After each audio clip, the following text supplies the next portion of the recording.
Well, I think I'll go ahead and put the introduction, so if people on Zoom miss what I have to say, that won't be bad. Um, Come on in. We've got more chairs and I can get more out. Thanks. So I'm excited to have Bob Newman here to talk about his book, The Shadows of Emmett Till. So this is the book. It's available on the internet if you want to do that. And I think Bob has some cards that we can put with the book. I'll lay it over on the table over here. And then if you're interested in getting a copy, you could go that, or it's pretty easy. I think if you just uh, Google Shadow Emmett Till, you'll find the book. So either way. But we're excited to have him here. Bob is a retired physician, and I'm sure he'll tell us more about why he got involved with this project. But he's an accomplished photographer and does a variety of photography trips. I think about half time almost. I can appreciate that because I love photography as well. But this book then is a composition of photographs from that time, as well as then photographs he's taken when he's gone back to those places. So it's sort of looking at what the place looks now, and also some more historical photographs. So I won't keep talking. I'll turn it over to Bob. Thank you, John, and thank you to Sue. I don't know whether she's here or not. It was helpful in getting this all arranged. The topic of my talk is Shadows of Emmett Till. This is a book which focuses on the Mississippi Delta of today and what remains of Emmett Till's time. Some of the photographs that I show you are archival, meaning that they're old, from Jim Crow times in the 30s, 40s, and 50s. Emmett Till, his funeral, the funeral of Milam and Bryant, and some selected civil rights events after that. I'll warn you ahead of time, there are 3 photographs that I'm going to show that are pretty graphic. I'll warn you ahead of time if you wish to look down or step out, but certainly would understand, but I want to warn you ahead of time. In 2014, I had the opportunity to go on a photo trip to the Mississippi Delta. I'd never been there before, and that was sort of the onset of this project. Since then, I've been back about a dozen times. Next slide, please. For those of you who might not be familiar, this is the center part of the United States with Chicago up here, which is where Emmett was from. This is Mississippi, and this green segment here is what's called the Mississippi Delta. Some people say that it extends from the lobby of the Peabody Hotel in Memphis all the way down to Natchez. On the right side of the screen is a slide from Clarksdale, Mississippi, where I was first introduced to the Mississippi Delta. It's typical of some of the things that you might see in the Delta. The buildings are often run down and not in good shape. Next slide. There are 2 theaters that you see here. Both of them are in Clarksdale, Mississippi. The one on the left was the old movie theater for the Black population, and the one on the right is for the white population. Next slide. This is the back of the white theater, and this was the entrance for Blacks. They were forced to go up the stairs and enter in the back. They had to sit in the balcony and were very restricted, though they were allowed in the white theater. And that's as it stands today. Next slide. These are typical of the housing that one might see in the Mississippi Delta, so-called shotgun houses. They're called that because if you open the door and shoot a gun, you can see right out the back door. Next slide. Some of you may have heard of the movie called The Green Book. There were several editions of this. It was via a Black publisher, and it was a list of where Black people traveling in the South could go and where people would be friendly. It would include gas stations, restaurants, hotels, that sort of thing. The building on the right is the Riverside Hotel, which still stands in Clarksdale, Mississippi, and occasionally admits visitors. Next slide. These are slides from Jim Crow times. For those that might not remember, things were very restricted, and there were written and unwritten rules for the Black population. But you can see on the left, there was a waiting room which was specified for the Black population. There were also white waiting rooms at bus stops. Next slide. Water coolers were also segregated, one for white and one for Black. On the right side, you see a billiard hall that was specifically for the Black population. Next slide. This is a juke joint outside Clarksdale. Then, as now, Black people have very good rhythm and they love to dance. Next slide. On the left side is an overseer for one of the plantations of the time. On the right side are some Black cotton pickers. Those white sacks were very common at the time. Each individual had one of those, and they were required to fill up that sack several times a day. Next slide. On the left are some sharecroppers of the time, and on the right is a photograph by Dorothea Lange. You might recognize it because the lady in that slide is from the famous migrant mother photograph. Next slide. I'll warn you ahead of time, the slide after this is graphic. Lynching was unfortunately very common, particularly in the early part of the century. Most of you here probably are aware of the Ku Klux Klan. They were very white supremacist and anti-Black. Next slide. The slide on the left was of a lynching that occurred in Texas. They were very public events, and it was very common for photographs to be taken, and then people would send those around to relatives and friends in the mail. On the right side is a list of the known lynching victims in our own county, Alachua County. The last one listed, I think, was in 1926, and the earliest in the 1800s. Next slide. This is Emmett Till when he was about 14 years old, taken a short period of time before he went to Mississippi to visit his relatives. And that's his mother, Mamie, on the right. She was about 33 years old when this happened. She was a single mother, but did have a partner at the time. Next slide. On the left-hand side is the courthouse in Sumner, and that's where the trial took place for Milam and Bryant that I'll tell you about in a minute. But it wasn't until very long ago, 2 or 3 years ago, they removed the saltire from the Confederate flag and the Mississippi state flag. It no longer is that way, but at the time I was there and took this photograph. On the right-hand side was on a farm, and you can see a Confederate flag still flying in the background. Next slide. On the left-hand side is Emmett here with his cousin, this man on the right side. His name is Wheeler Parker. He's still living. He's a minister in a church just outside Chicago, and he spends a good bit of his time going around and talking to people about the events that occurred in 1955 and about Emmett, who is his cousin. Wheeler was with Emmett during the time that he was in Mississippi. He actually rode the train down with him on a train called the City of New Orleans, and he was in the house where Emmett was on the night that he was kidnapped. Next slide. It was because of him and because of this man, whose name is John Whitten, that I really became interested in this whole project.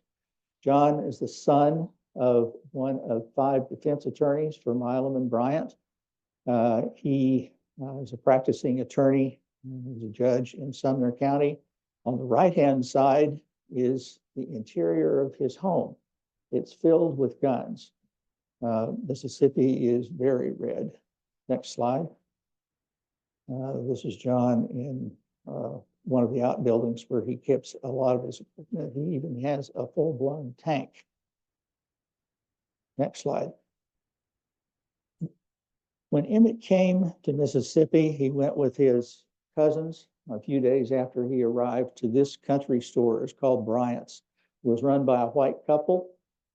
Carolyn Bryant was working there at the time. It catered to Black people that worked on the plantations. When Emmett was in the store, which was probably for all of about 1 minute, afterwards, Carolyn claimed that Emmett made a pass at her. Remember, he was 14 years old, and also remember that this was Jim Crow times. At that time, Black men weren't even allowed to look a white woman in the eye. If you bought something in the store, you had to lay the money on the counter. You could not put it in a white person's hand. Next slide. When Carolyn's husband came home, Roy Bryant, he and his half-brother went to the house where Emmett was staying, which was where his uncle lived. And it was at 2 o'clock in the morning. They kidnapped him, beat him severely, shot him in the head, and tied a 75-pound cotton gin band around his neck and threw him in the river. Next slide. The home on the left is where Emmett was staying on that night. On the right-hand side is the bed where Emmett was sleeping. He was sleeping there with Simeon, who was his cousin. Next slide. There were a lot of events that took place that night. The exact sequence is not known, but it is known that Emmett was taken to this shed, which is just outside Drew. It is now on a farm belonging to a local dentist. But on the right-hand side of that, where you can see a partially open door, Emmett was taken and he was beaten severely. We know that with some authority because there were at least 3 Black people that were around when that occurred, and they could hear what was going on and ultimately testified at the trial. Next slide.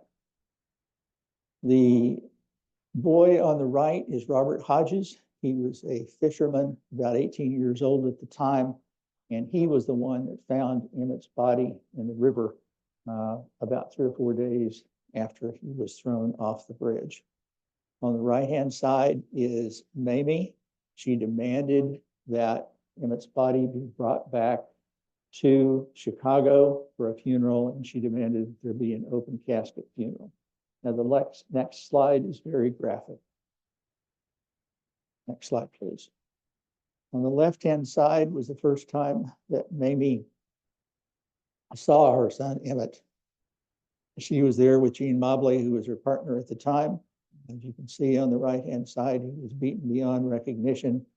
The only way to identify him was with a ring, which had belonged to his father that he was wearing at the time. Next slide. This was his funeral, which took place in Chicago at the Roberts Temple. It's still standing and has recently been designated as a National Historic Monument. On the right-hand side is a view from inside the church. At the time, there were nurses present. You can see one of them here standing beside the coffin, and there was a glass top on it so that his body was visible to everyone who saw him. Mamie wanted everyone to, quote, see what they did to my boy. 1955. Next slide.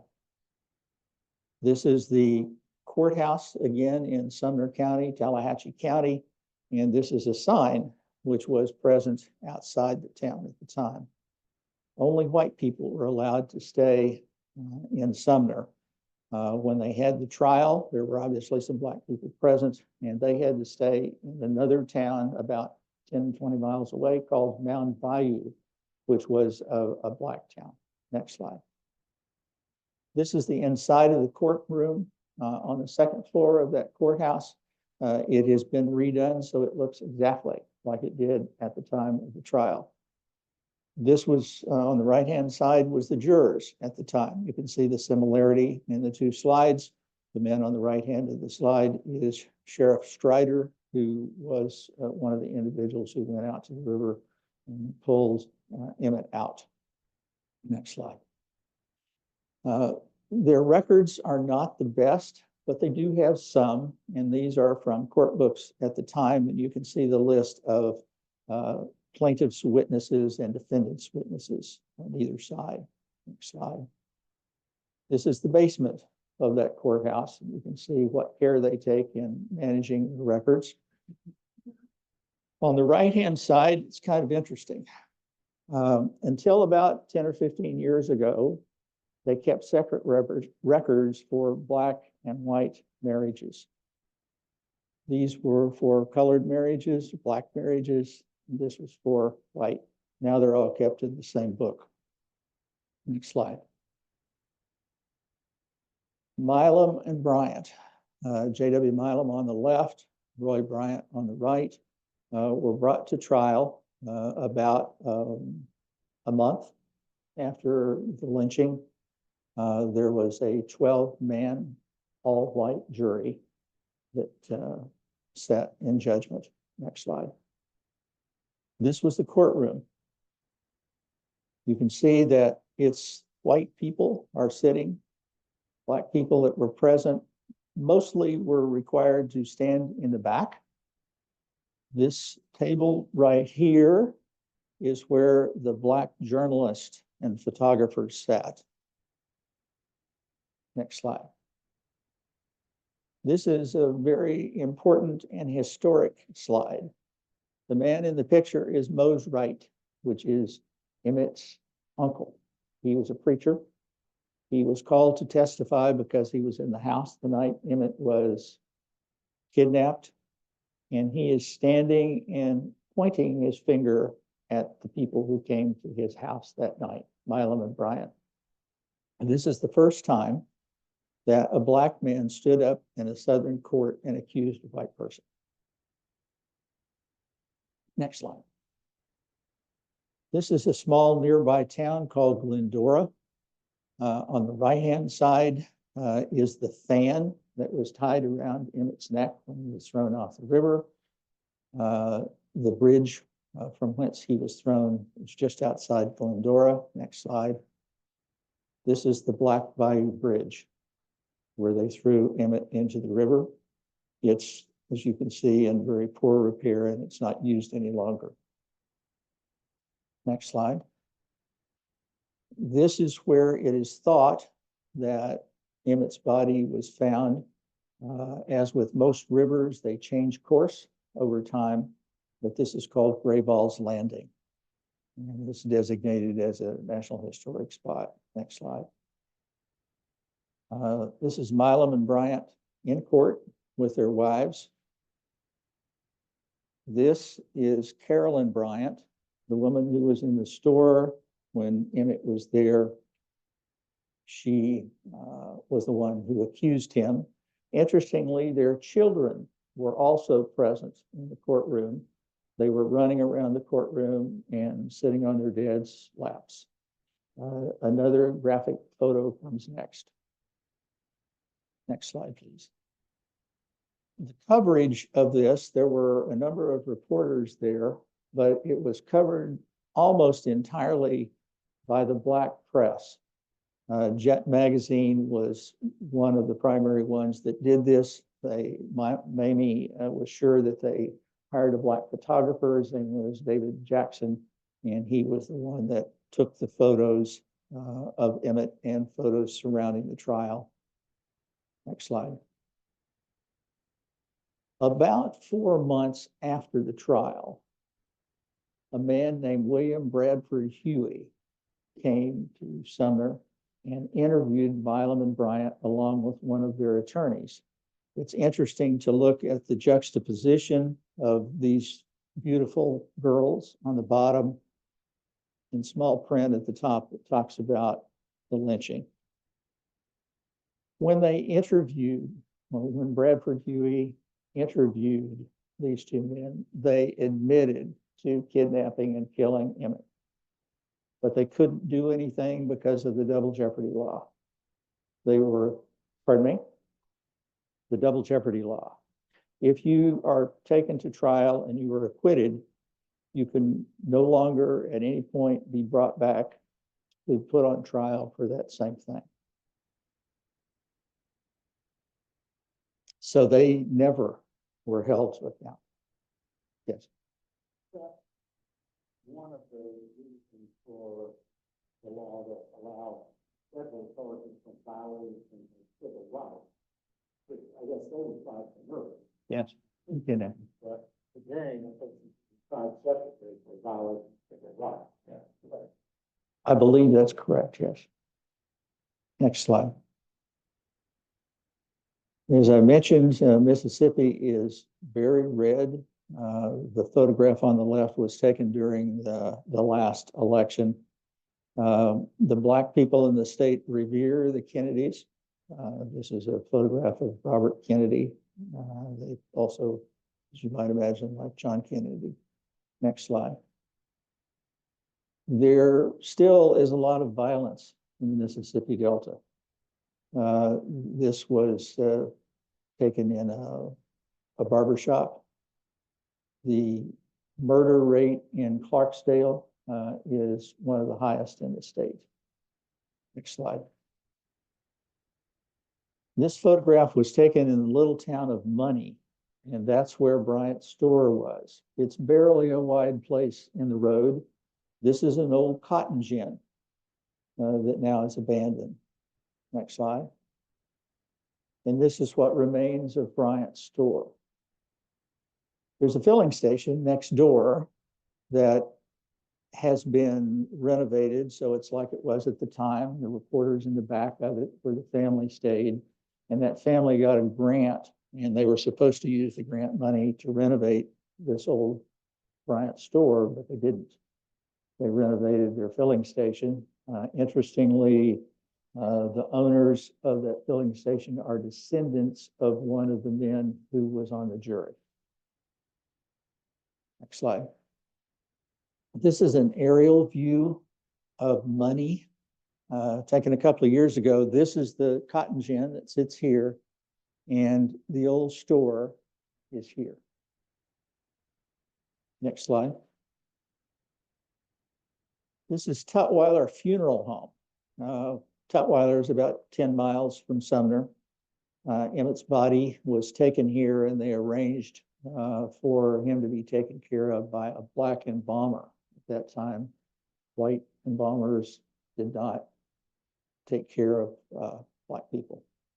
And that's an old hearse within the ruins of the Tutwiler Funeral Home when I first saw it. Next slide. Again, to just remind you of the area that we're discussing, Chicago at the top is where Emmett came from, came by train down to the Mississippi Delta, this green area down here. And I don't know whether you can see it, but the towns that are listed in red are places that the events of the lynching took place. Next slide. Now, how did all this get to be a book? After I'd gone there a couple of times, I was encouraged to become more involved, to make pictures, photographs of what I saw that were available to other people. And one of the ways that one can do that is to go to what are called portfolio reviews. Those happen across the country, on both coasts, and down in Houston is actually the biggest portfolio review. But when you go, you sign up to see people who are involved in one way or another in the photographic business. They might be photographers, they might be publishers, they might be art gallery directors. This lady was an acquisitions editor for a publisher in Germany called Kehr Verlag. And after I spoke with her, it's usually about a 20-minute discussion, she invited me to submit pictures for consideration of publishing in a book, which I did. Next slide. These are some additional slides of the Mississippi Delta. Flooding is a big problem down there. The photograph on the right is a flooded rice field.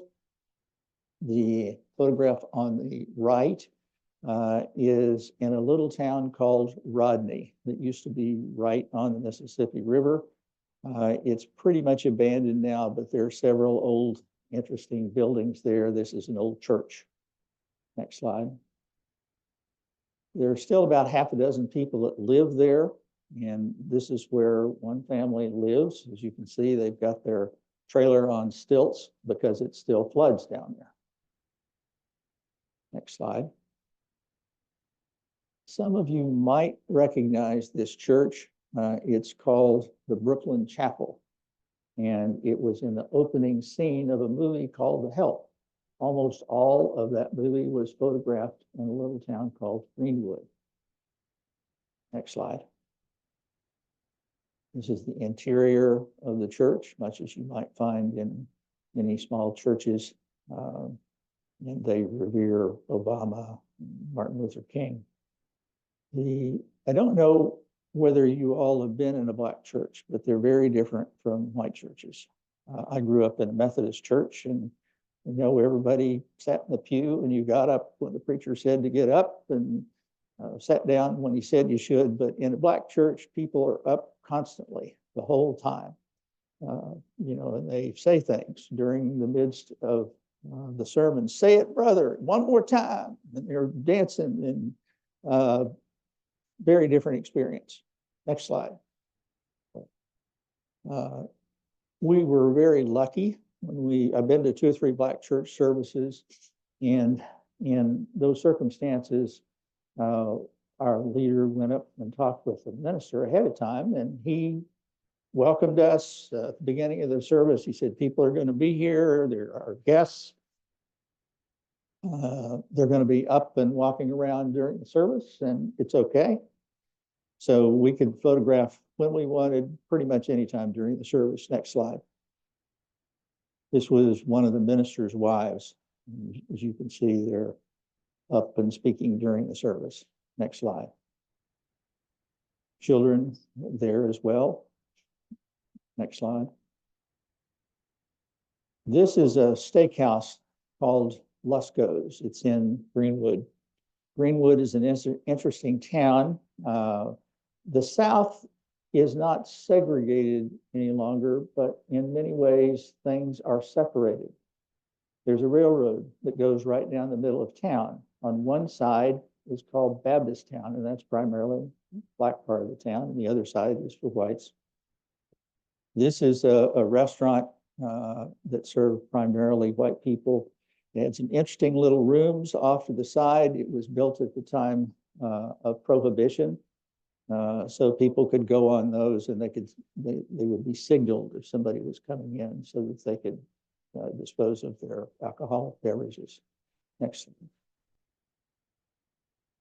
People now, there are black churches, black Baptist churches, white Baptist churches, the same for barbershops, black and white, cemeteries, black and white.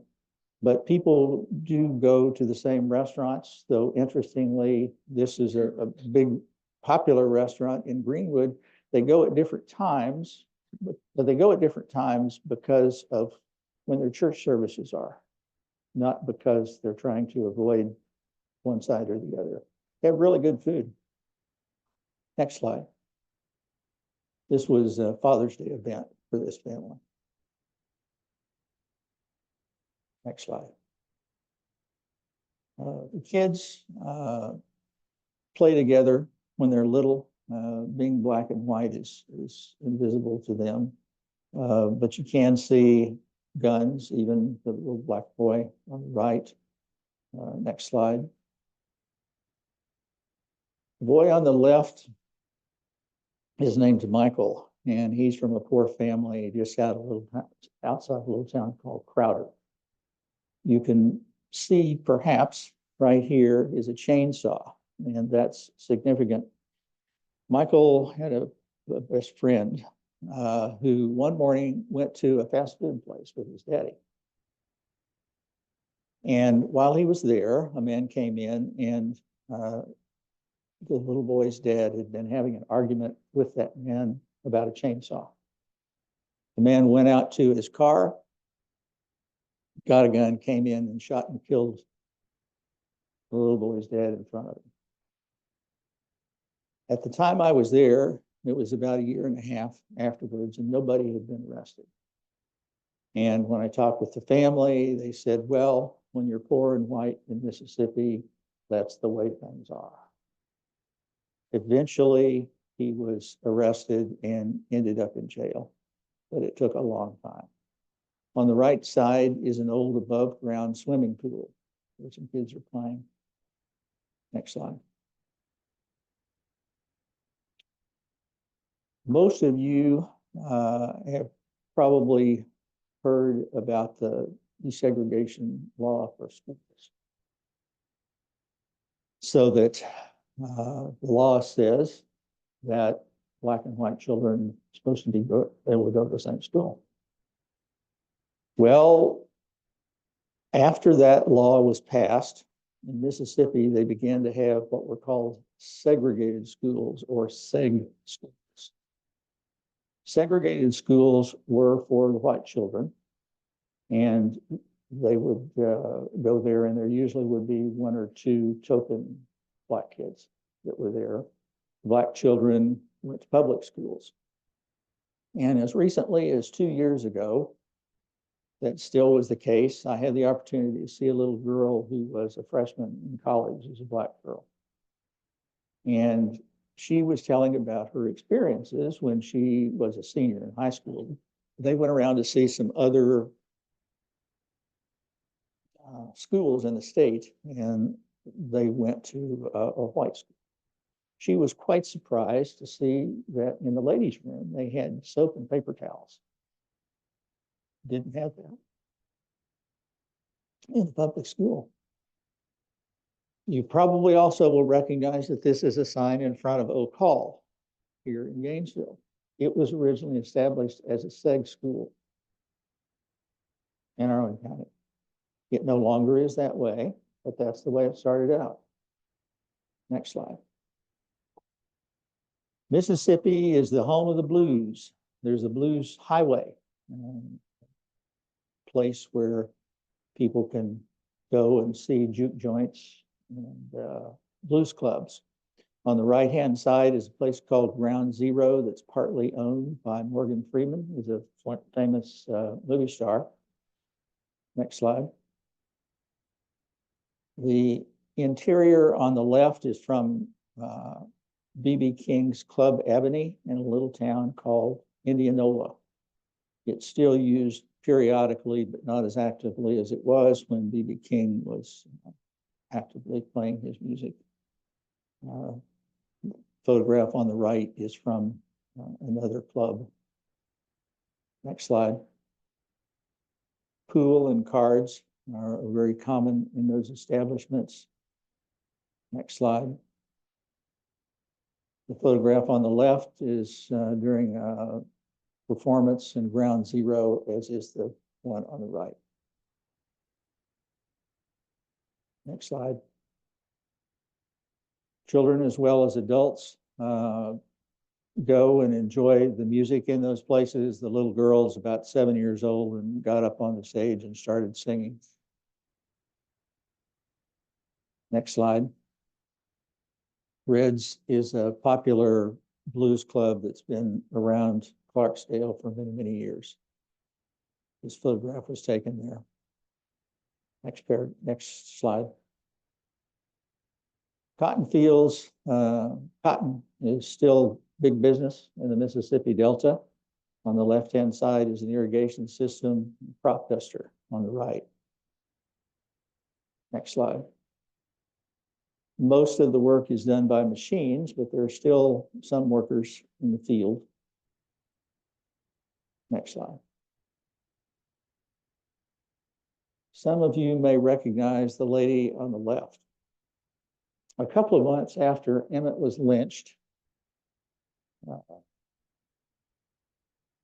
there was an event in Montgomery, Alabama. Rosa Parks was on a bus, and she refused to go and sit in the back of the bus. And she said when she refused at that time, one of the things that she thought about was Emmett. This is a photograph from her later years. And on the right, a picture of George Floyd. Again, though there isn't any segregation, there's separation in Mississippi and in the South. And there are a lot of uncomfortable parallels with what's going on in society today. Next slide. And I'll finish up by telling you a little bit about the book. I mentioned that I had the opportunity to submit my work for consideration of publication with Care for Log. They're based in Heidelberg. And these are some slides that show a little bit about that. Next slide. This is one of two places where the work was printed. The book contains both black and white and color images. This one was the color printing factory. And as you can see, it's quite large. Next slide. Those big barrels on the right, each of them contain a different color of ink, and printers on the left. Next slide. Once the prints come out of the machine, they come out on a big sheet of paper like this, and they're like 8 pictures, 8 pages on each side. And there's a guy that stands at a machine like this, and it's almost like playing an organ. There are buttons that he can push, but he'll decide, well, there's a little bit too much red in this picture, or this one needs a little bit more green. And he makes his adjustment, and then they send through another printing. Next slide. Once they come through, everybody that's involved has to sign off on each of those pages to say that they saw it, they agree with it, so that there won't be any discussion down the line. But on the right-hand side is a stack of just one page that was printed. It was a run of 1,500 books. Next slide. An example of some of the prints on the left, black and white. On the right-hand side, the lady on the left is Magdalena Soleil, who ran the photo trip when I went to the Mississippi Delta, and she was the editor for my book. The man on the right is Klaus Kayer, who runs the publishing company. Next slide. I've had some interesting opportunities as a result of publishing the book, and one was to go to an event called Paris Photo. Happens every November in Paris, and their new books that have been published during the previous year are brought there for show, along with a number of photographs. Next slide. One of the really interesting things about this story is that new things about it come out almost every year. Remember, it happened in 1955. Since then, there have been 2 FBI investigations. First time that happened was there's a Black journalist who'd been working and actually did a documentary on the story, got a phone call one day. And the person on the other end of the phone says, I have a gun that you might like to see in hand. So he brought him that gun, and it was evaluated, and it turned out that the FBI decided to exhume the body at the time, and they found a shell inside Emmett's skull that corresponded to having been shot by that pistol.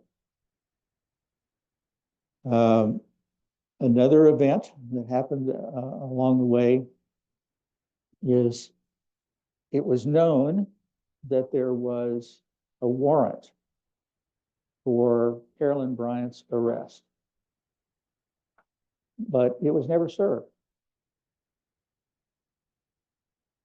Someone found out that it had been stored in the basement of the courthouse in Greenwood, and this is where it was. Next slide.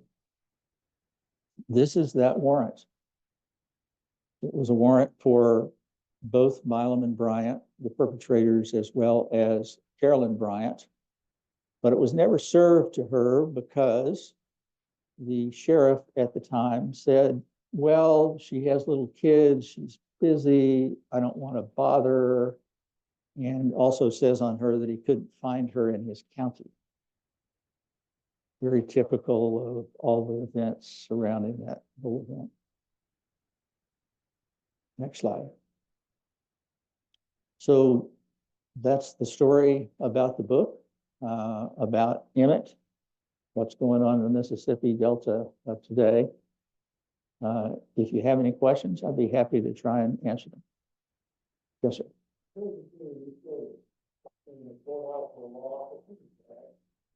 That was in the courthouse?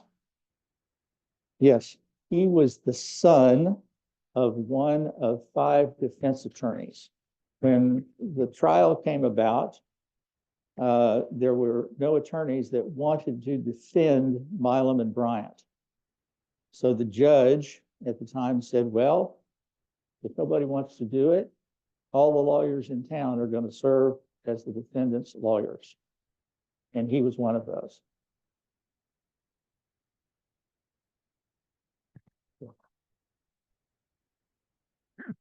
Do you have any information about what sort of defense was made? Was it just a case of, we don't have to defend this, you're not going to convict them, or did they actually mount a defense? Well, they did, but you got to remember the times. At that time, pretty much, if you were a white guy and you did something to a black guy, it didn't make any difference what it was. And all the men on the jury were white, and they made a decision that this wasn't something that they were going to hold them to account for. They deliberated for just over an hour, and one of the jurors made the comment afterwards that it wouldn't have taken us so long, but we stopped to drink a bottle of pop. So you can imagine how much attention they really turned toward their job.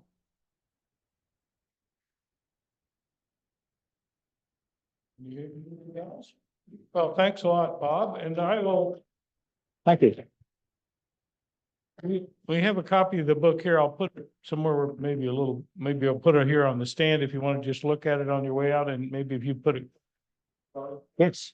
Yeah, the book is available on my website, is bobnewman.com, or you can also get it through Amazon or Barnes & Noble, those sorts of things. If you get it from me, if you want a signature, that can happen. Thank you for attending your attention. All right. Yeah.